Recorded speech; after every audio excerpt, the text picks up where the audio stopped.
There had recently been a report on NPR that gay and questioning youth were 4 times as likely to make an attempt on their life as straight peers. That was what motivated me to make the film. I loved that the thing I knew how to do well, which is tell stories through film, had the capacity to reach people in a way a news story doesn't. Have you ever noticed that some of the best ideas come from unexpected places? Your next breakthrough may come from a leader facing similar challenges, but in a completely different sector. Welcome to Chief Influencer. I'm your host, Anthony Shop. Join us as we explore how today's successful leaders inspire, influence, and connect with others. Chief Influencer is a production of Social Driver and the Communications Board, who have teamed up to spotlight how great leaders and communicators are making their impact in the world. This episode is brought to you by the George Washington University's College of Professional Studies.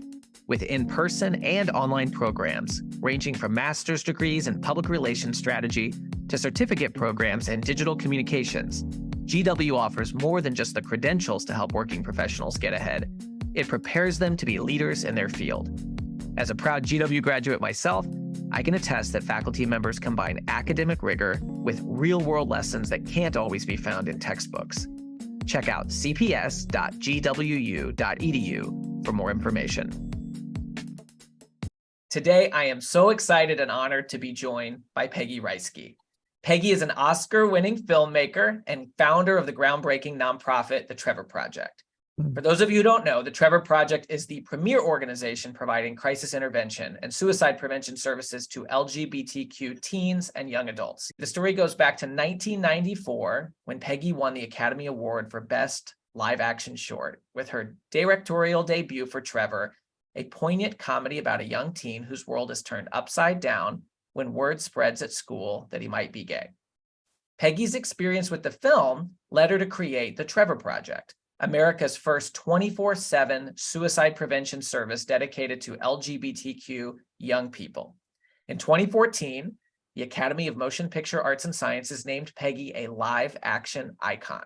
Over her incredible career, she has produced numerous award-winning feature films, served as the Dean of Loyola Marymount University's prestigious School of Film and Television, taught at NYU's top-ranked graduate film program, and has conducted workshops and masterclasses for Sundance Institute, American Film Institute, and the Motion Picture Association, and more.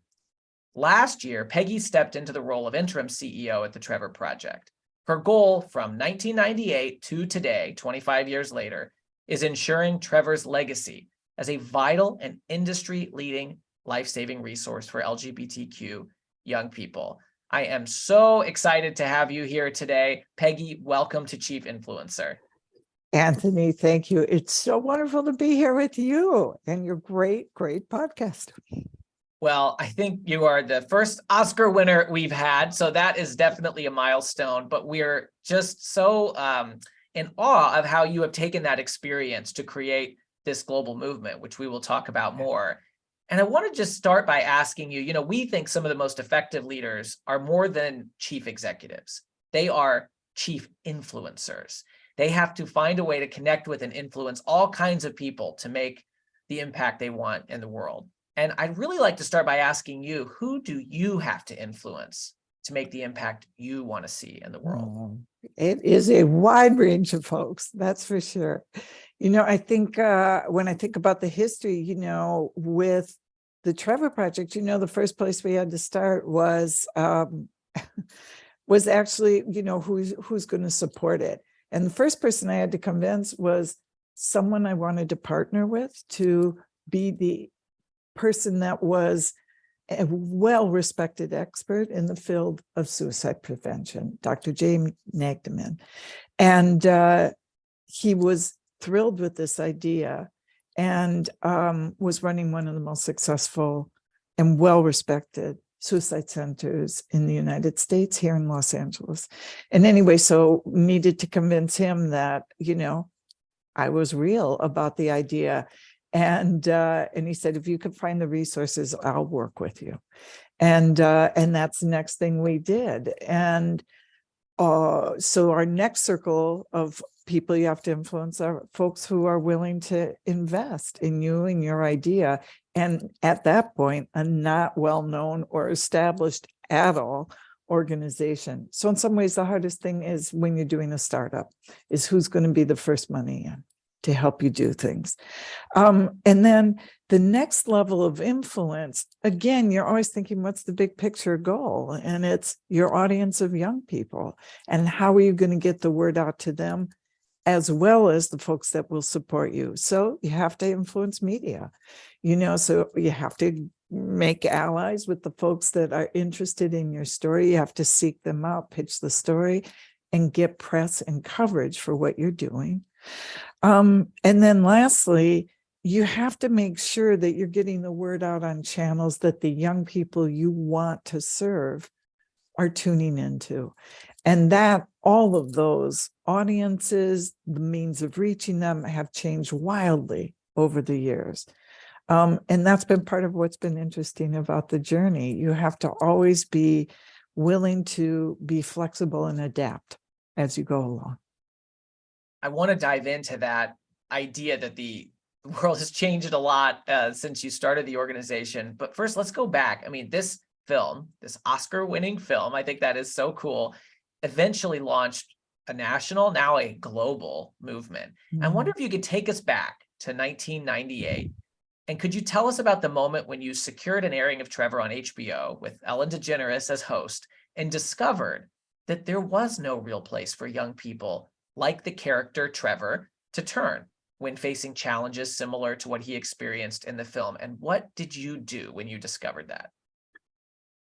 Well, it was a shock. I mean, it came up in the oddest way. I was just on a phone call with a friend, my friend Deb, saying, hey, want to share the good news? We're going to be on HBO and Ellen DeGeneres is going to host. And you have to remember 1998, it's the year Ellen came out. She was on the cover of every magazine in the country. It was clear people were going to tune in. And that's what she said to me. Oh, this is so great. I bet a lot of kids, young kids like Trevor, will be watching the show. You should give them a place to call. And it was like, what a good idea.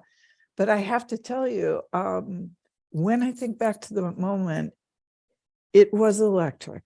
I actually felt something go through my body, and I actually had a moment of fear and paralysis. It only lasted a second or two, but I knew her casual comment was important.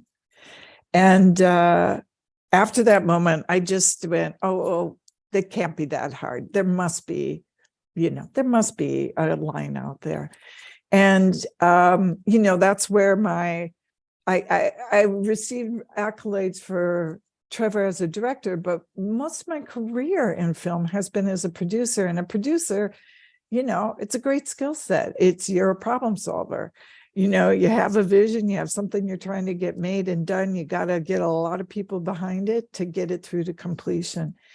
And that's the part of me that kicked in. I was like, oh, there must be So I researched it. I found 2 numbers. They were only open on the weekends, but they said they were 800 lines.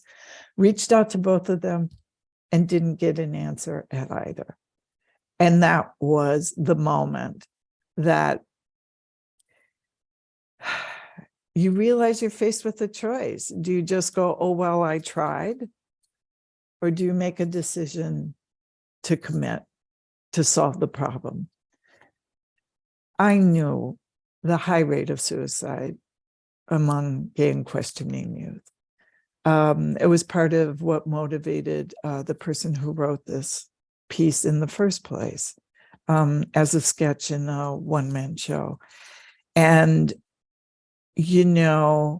they knew that there had recently been a report on NPR about the gay and questioning youth were 4 times as likely to make an attempt on their life as their peers, as straight peers. That was what motivated me to make the film. I loved that the thing I knew how to do well, which is tell stories through film. I knew that had the capacity to reach people in a way a news story doesn't. Because film can make you feel things. It sort of bypasses when it's working. It bypasses the brain and it goes to your heart. When films work, you have a visceral reaction to them. And I thought I could capture that in this short film. And I think, and I'm very grateful for this, I think it shows it did, and the Oscar opened the door to this opportunity.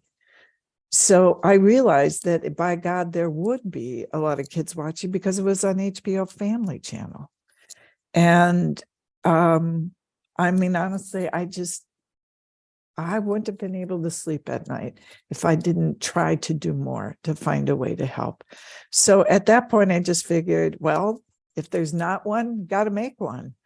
And that's when I did reach out to one of the first people I had to influence to help, which was a very well-respected leader of a suicide hotline that operated here in Los Angeles, but its reach and reputation was nationwide.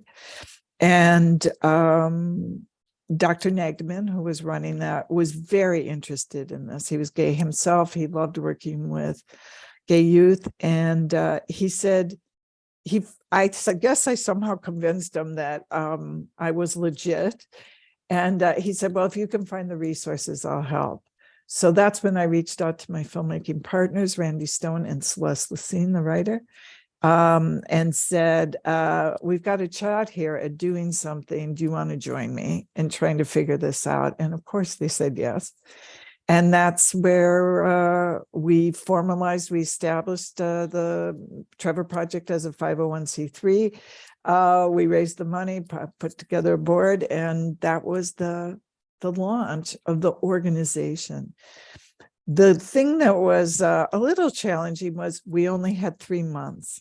At the point that I learned that there was no line, it was 3 months from air date. So had to do all of this and pull it together. And I will tell you, the clock was ticking. And it was 5 minutes before it aired that the last thing, we not only were watching the helpline, but we had to also launch a website so people would know where to go and if they had questions and information, and it had resources on it. But it was down to the wire, but we got it done. And I was at the call center the night the film premiered. I watched it there. And when the 800 number came up at the end, the phone started ringing off the hook. And it was a really powerful moment, Anthony. I mean, I started shaking.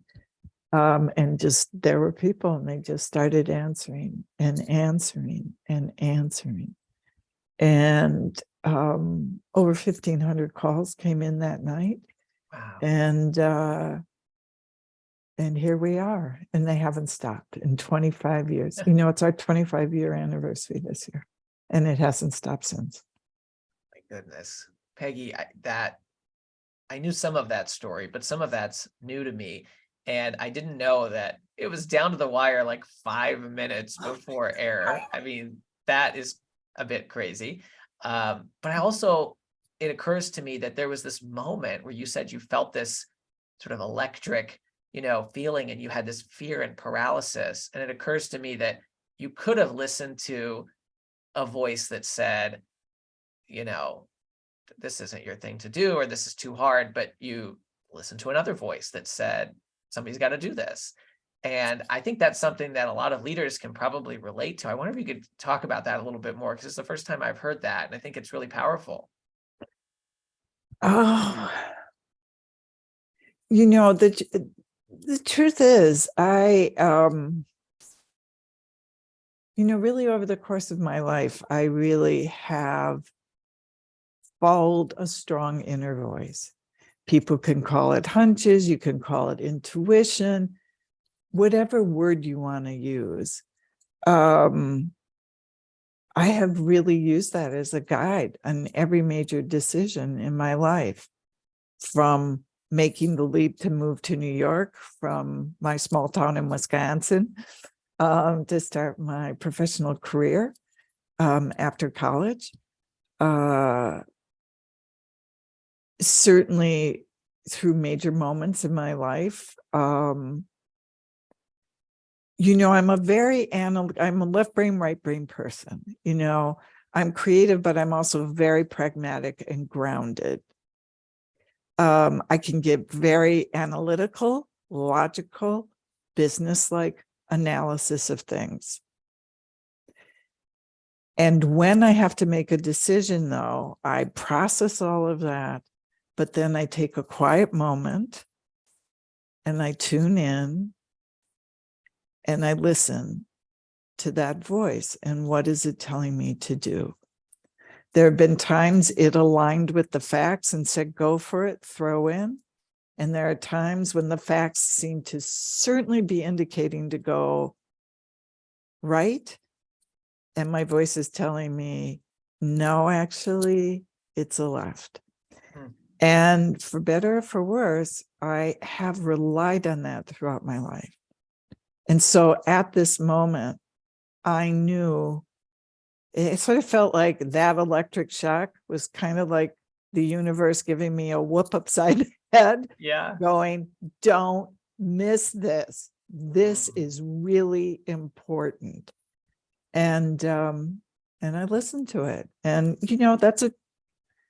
it's true. We have free will. Nobody's making us do anything. But it was a choice I made. And little did I know, it was going to turn out to be one of the most important things in my life. You're glad you made the choice, and aren't we all glad that you made that choice? Because, I mean, you took us to the moment when you had 1,500 calls the first night of the, Trevor airing on HBO. And now if we fast forward from that moment when Trevor Lifeline was born, and it was a small operation staffed by volunteers, to now you have over 500 full-time staff, hundreds of thousands of young people in crisis. You might even know the exact number, have reached out to Trevor through multiple in-person and online life-saving and life-affirming resources. You have Trevor Lifeline still, but you also have Trevor Chat, Trevor Space, Trevor Education Workshops. Did you ever imagine that this organization would grow to become the movement that it is today? No. I mean, here's the thing. It's very funny. All I was focused on was I knew kids needed help, and I knew that I could be part of them getting it. And that's all I focused on. And, one of the things that I've learned, people always go, well, how did you have the confidence, to do something like this? You're not a mental health expert. You're not even gay. What is it? But honestly, I've learned that the definition of confidence isn't that you know everything. It's that you'll figure it out. That the answers will reveal themselves. And your job is simply to take the next step. And that's what I did with Trevor. Just took the next step that led to the next step, next step, next step. People often talk about with nonprofits, and not just nonprofits, by the way, corporations as well, about a founder syndrome, about people don't know when to let go and to let, that a founder has a role, a very important role, obviously, at the genesis of any good idea. And I will say, one of the things I'm proud of is I don't think I've ever suffered from founder syndrome in the way it's usually used, which is that people use that term in a derogatory sense of blocking growth, of not being able to take in other ideas that expand and build on your original concept or idea. And I think the things you've just quoted are proof of pudding, that I was always looking for who can move us forward. How can we move forward? When have we outgrown this and need to move that? And I've been a through line, I think, and a constant now. I was the first executive director for the first 3 years, but at a certain point, I knew we needed to bring in someone else who could help us move to the next level, and that worked out. And that has been the case throughout Trevor's evolution. That's why it's especially, I think, moving and poignant in a way, as well as I'm immensely honored to be back at Trevor where it is now, because at this quarter century mark, it's beautiful to be back, to be able to help the organization go through yet another transition in its history, and to remember that the very things that grounded its inception are what carry us through into the future, where we're now expanding. We have operations based in Mexico. That operation is now serving all of Latin America. Wow. It's extraordinary what's going on. The country's established a 988 suicide hotline, and we are the leading provider within the 988 structure for LGBTQ young people. That alliance, and by the way, our advocacy team has worked for the past 5 years to help 988 get launched and to ensure there was specified funding targeted for our young audience. And what came out of all of that is that I now get to be back at Trevor with 25 years more of business experience, wisdom, and history to help us through this next transitional chapter. Yeah. And it's a very exciting time for Trevor. As I said, our 988 Alliance has doubled our call volume. So we're looking at, how do we, we're meeting that need, but how do we now manage internal to the organization, the structural changes that are needed for that growth and expansion? And throughout it all, maintain the quality of our services, which has always been number one in my concerns and in my mind. It's really incredible to hear about that evolution from the beginning to where you are now. And you talked about your own evolution. One of the things that has also evolved is obviously the audience you serve. When you started Trevor, the young people you're serving today, many of them were not even born yet, but most of them probably weren't even born yet. So can you talk a little bit about how the organization and how an organization in general has to evolve to meet the audience of today? Because I think that it's so important for all of us, but also Trevor is such a great example of that evolution. And you referenced it a little bit earlier with some of the new supporters you have, but I'd love to go into it deeper. Well, the things, first of all, technology has changed. Remember when we started, there were barely cell phones. Yeah. This is what's always amazing to me. It's like, oh my God, remember what it was like? The internet was still, we didn't have, let's Google, to find everything. But we now have, text and chat, which are main ways of reaching young people. We still get calls, don't get me wrong. And that human connection that I've always felt, voice to voice, is so important. But it is a huge generational shift that a lot of people are still more comfortable doing text and chat. And so, we've evolved with that. So how we reach our audience is different. The kind of folks and it's partly because we came out of, I think, the entertainment industry, but we've always understood the value.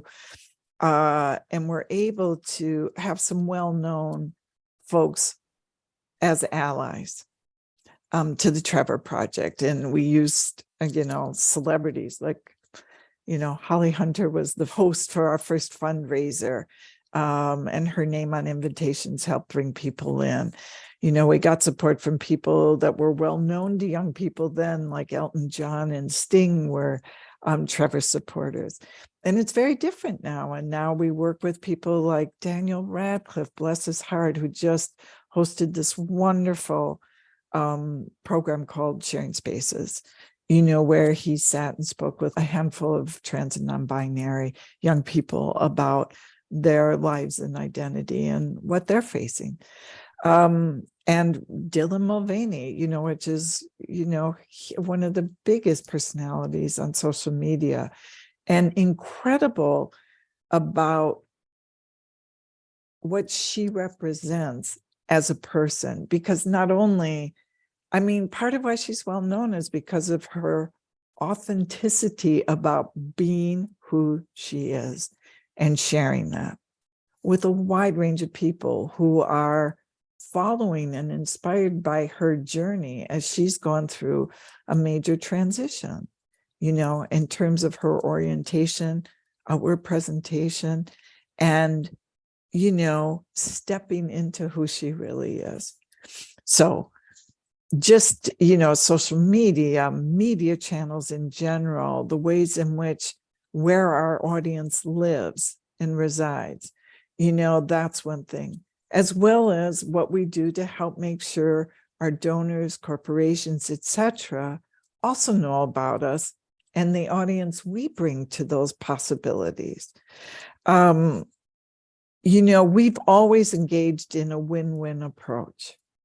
The Trevor Project isn't right for every corporation and supporter, but there are many, many folks we are right for, there are many folks who wouldn't be right for us. It's a two-way street. But what I've always been for is, where do we each extend the messages we want to bring into the world? And that's what I look for. I look for those in the Venn diagram of life. Where do those things overlap, where we can help each other, help the young people we're here to serve? Speaking of that Venn diagram, it occurs to me that, whether you're creating a film or you're leading a nonprofit, you do have to influence a wide range of stakeholders, right? From funders and staff down to young people that you're serving in the case of Trevor. And in the case of a film, from producers and cast members to the audience that you want to watch the film. And I'm just wondering, what have you learned about creating a brand that can feel special to each of those different stakeholder groups, but at the same time can speak to all of them? That seems like a real challenge, to build a brand that a major corporation is going to support, but also young people who are among the many millions who follow Dylan Mulvaney will also think resonates with them and speaks to them. Well, it has always seemed pretty, how shall I say, I think kind of simple to me. A brand should be who you are. And we all throw around the words authenticity. And here's the way you do that. I think you're honest. You're very clear about who you are, what you stand for, and what your mission is. I would say that one of the things I think I've been helpful as a through line voice on the board and with Trevor from its first day to now is mission creep. I was always, the reason we exist and the only reason we exist is no one else is doing this. There are hundreds of other gay organizations in this country, and no one has identified and filled this very pressing and underserved need. So if there had been, believe me, I would have happily have partnered with them and turned all of this over to an existing organization that I could trust, but it didn't exist. So I go, and I was always very clear from day one, we exist to fill a niche that no one else is serving. And because we were there in the beginning, I think we've learned how to do that better than anyone else. And the gift of where we are now is that we are in a position to share that knowledge and know-how with other people. My goal is saving young lives. Whoever throws in to help do that, I'm down with, right? So that's why I consider our expertise open source, if you will. You know, this is why our organization sits on many strategic groups, you know, are on mental health commissions, you know, that the government sponsors, you know, that we are weighing in and helping support and protect the mental health needs of this group of people, because they have been historically underserved and underrepresented in the very places of power that can help them. And so we definitely are there to take the calls, but part of our efforts as both a suicide intervention and prevention service, intervention is our crisis services, but prevention comes through our advocacy and research efforts, which have been growing over the years.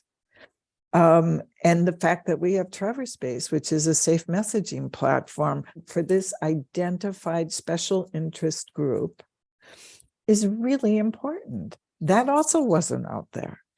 You know, so I see Trevor as being quite innovative, to be honest, from its conception to what it continues to do today.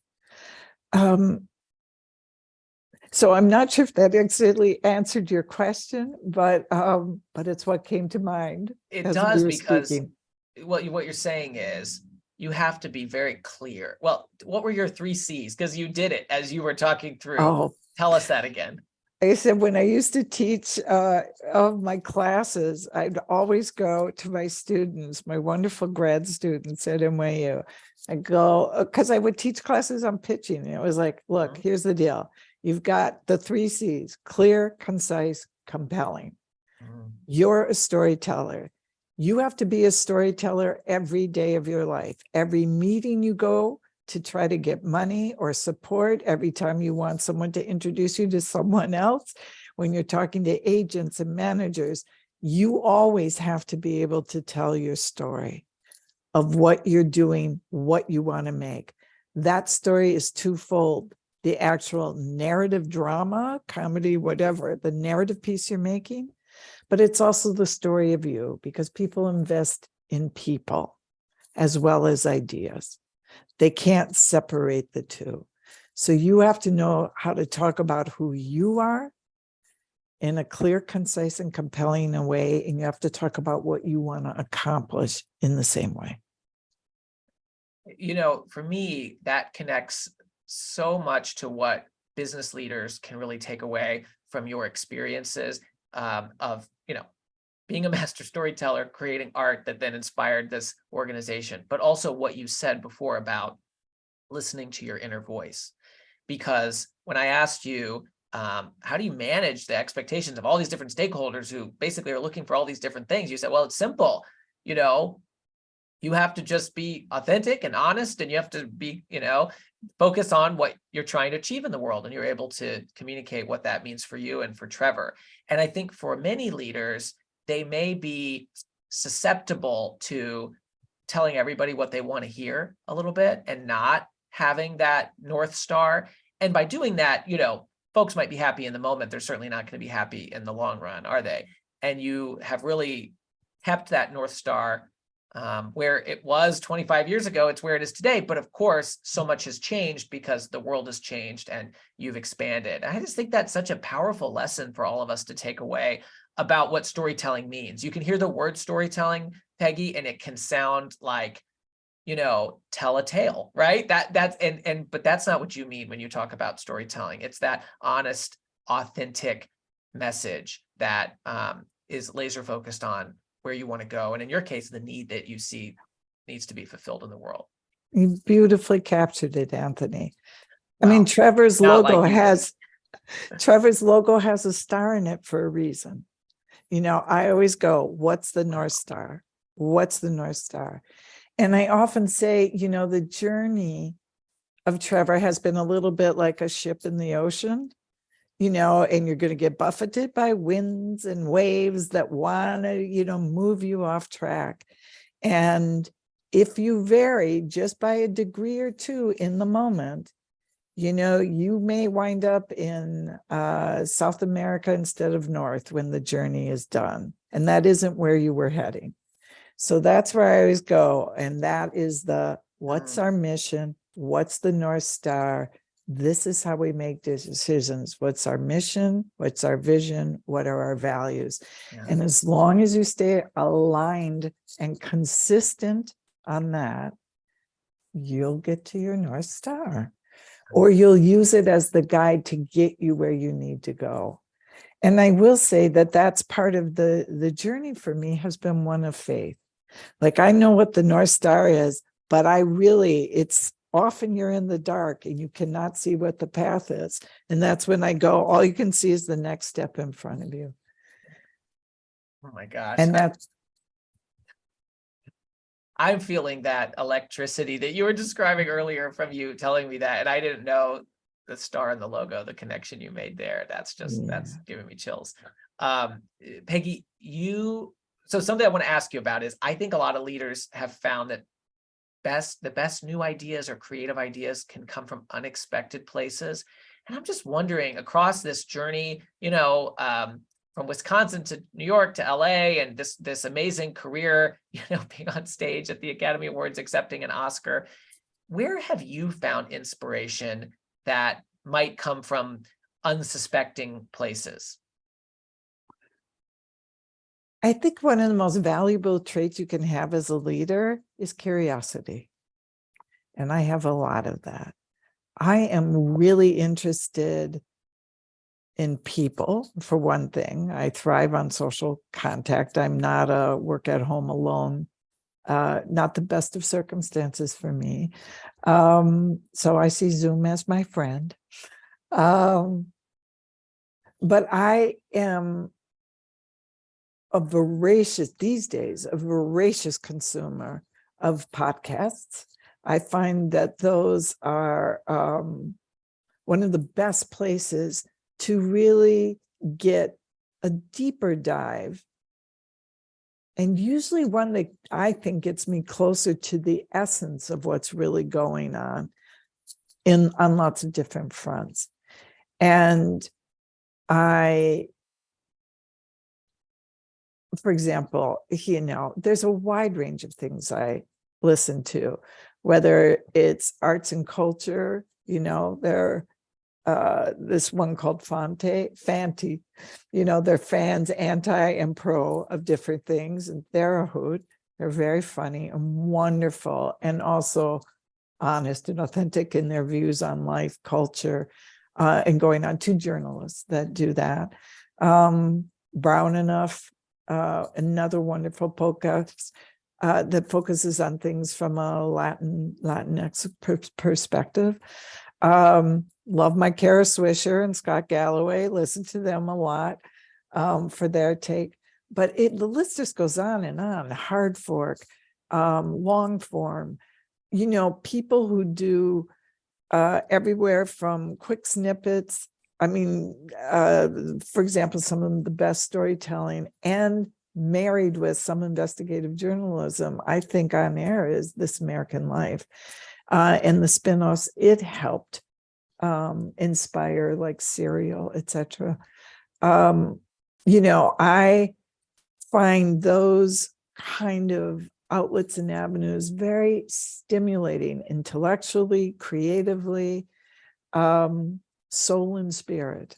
I also listen to 10% Happier and the Tara Branch podcast to feed sort of my spiritual side and my curiosities and investigations in that area, which has also been of great value to me as a leader. I love art. I just love visiting museums and being fed by that. And, certainly theater when I get the chance. Less so these days. I don't have the opportunity as much, but very much fed by that. And time in nature. Now, I'm assuming it's just a given that I watch movies a lot. So I'm not sure I have to say those. But I learn about the world and other people through films. That started when I was a kid, I watched Saturday morning movies.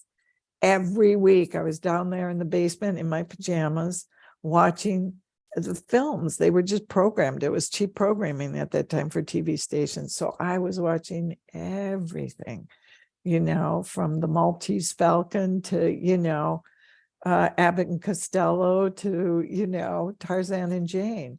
But I think that's probably where I fell in love with Manhattan. I saw it. It's such a romantic place when I was a little kid. I think it got burned in my brain then. But those are all the things that influence me and inspire me. And I think in that way, what you bring to the leader is the totality of you. So you need to make sure you feed all of you to bring a balanced,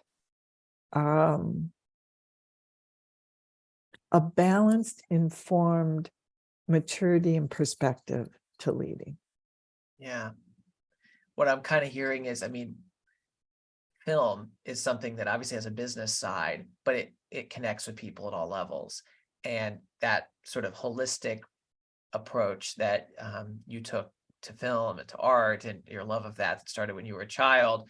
What I'm hearing is you're bringing that to your role as a leader of an organization, looking for inspiration in all kinds of different places that might affect, the leadership that you provide and the way you connect with people to solve problems.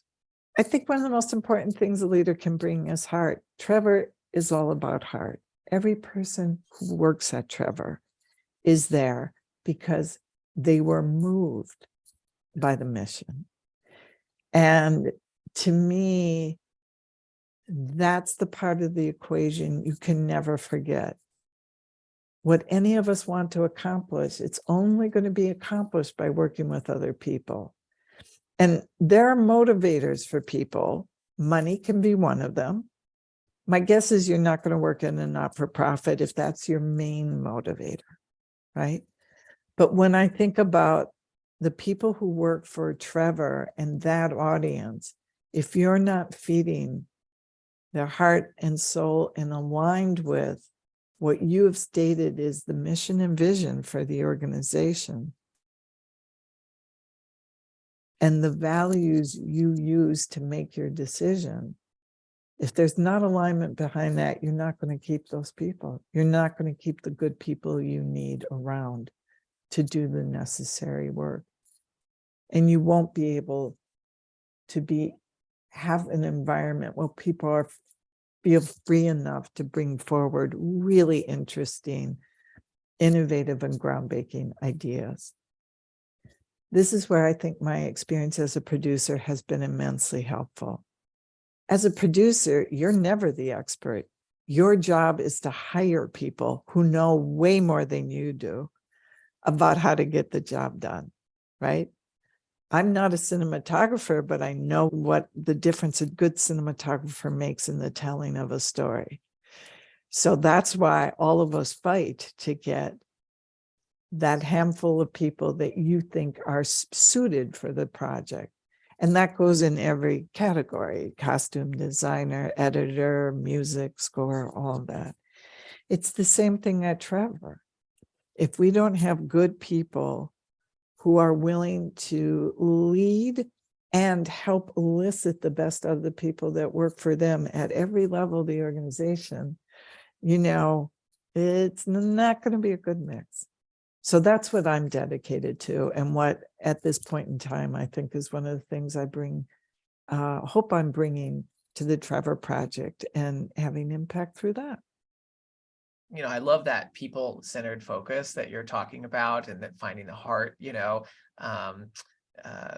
connection to the organization. And I just have one last question for you today. So you were recently recognized by UCLA as a pioneer of queer cinema, the only non-LGBTQ identified filmmaker to be included in that. And like you said before, you're a proud ally of the community.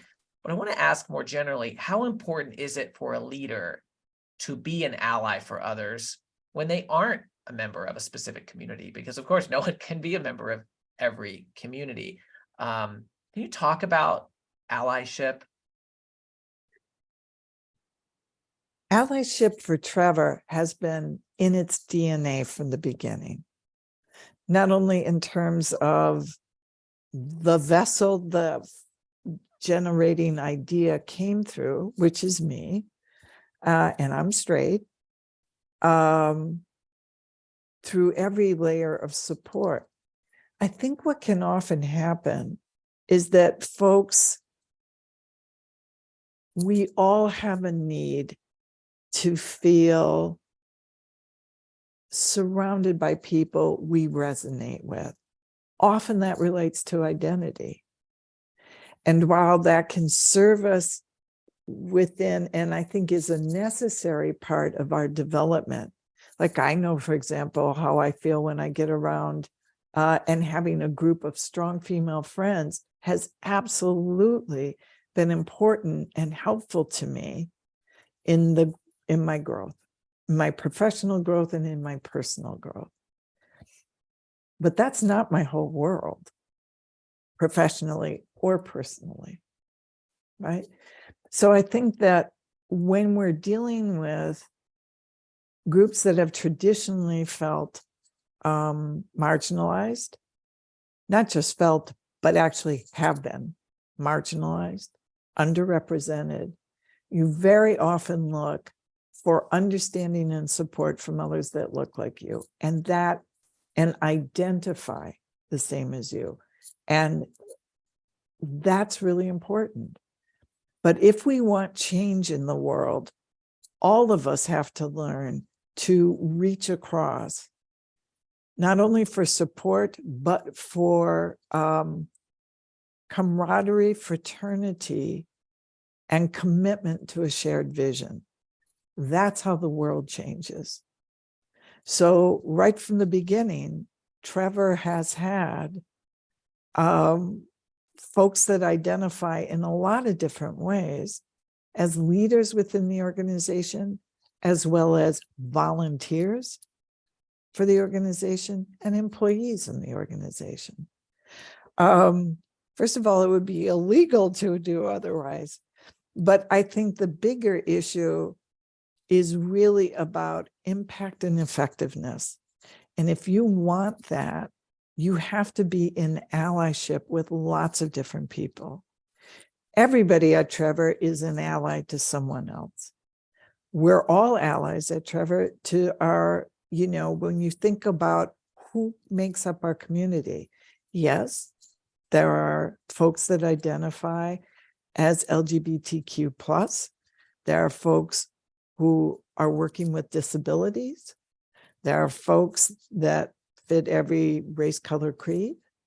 There's a lot of diversity in the ranks, as there are in any company in the US. And I would never presume that everyone's going to like each other. That's what I've always said to my students. What you're going to learn here is not that you all need to like each other to crew for each other. What you're going to learn is being professional actually means you do your job even if you don't like someone. That again, you focus on the mission and the idea of service and what are you there day after day to serve. That's where your focus needs to be. So I think within Trevor and in the greater world, we're all served by allyship, but actually we need allyship or the world's not going to get better. Absolutely. Peggy, for folks who want to follow you or follow Trevor, where should they go? Where should they look, online or elsewhere? We're all the great places one needs to gather. Certainly we have Instagram, Twitter, Facebook. I would really suggest everybody actually just come to our website. It's the best place and it can direct you to all of the other places where we live and reside. There's, if you just go thetrevorproject.org, you'll get to us. And online, it's the Trevor Project. If you just put that in your search engine, you'll get to us there. For folks that are interested in the film, there's a link to the film also on our website. I encourage everyone to go there because it will have the highest quality if you want to see it. It's the one place I can control how it's been downloaded and how it's viewed. So encourage folks to check us out there. Great. Yeah, I recommend watching it, seeing how this all started. I think it's incredible that at the beginning, everyone knew this as an outgrowth of the film. And now the brand has taken on such a life of its own that it's wonderful that people are familiar with the Trevor Project who may not yet be familiar about the film. And it's great for them to go check it out. Peggy Rajski, Oscar winner, storyteller, teacher, I think, as we experienced today, leader, groundbreaker. Thank you so much for taking time to be with us today. This was incredible, and we're so grateful for all the work that you do. Thank you so much, Anthony. And I love what you're doing. And I know you're bringing good things into the world as well. So thank you for that. Thank you for joining us for another episode of Chief Influencer, a production of Social Driver and the Communications Board. If you know a leader who should be featured as a chief influencer, please nominate them at chiefinfluencer.org. For show notes and more, visit us at chiefinfluencer.org or follow Chief Influencer on LinkedIn. Until next time.